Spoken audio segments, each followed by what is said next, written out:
ભારે તાપમાન અને અનિશ્ચિત માવઠાના કારણે શાકભાજી પકવતા ખેડૂતો માટે મુશ્કેલી ઊભી થઈ છે।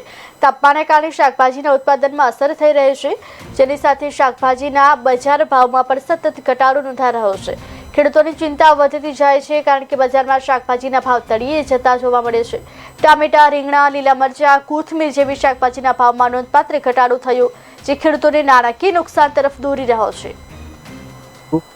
હાલની અંદર જે ભયંકર તાપ પડી રહ્યો છે એના કારણે શાકભાજી જેવા પાકને ખૂબ મોટા પાયે નુકસાન થયું છે। પાકમાં સુકારાના કારણે પણ પાક બળવા લાગ્યો છે, એના કારણે ક્વોલિટીમાં પણ નબળી થવામાં લાગી છે અને આ બધું થવાના કારણે માર્કેટની અંદર પૂરતા ભાવ નથી મળતા। ક્વોલિટી બગડવાના કારણે એને ખેડૂતોને ખૂબ મોટા પાયે નુકસાન સહન કરવાનો વારો આવ્યો છે।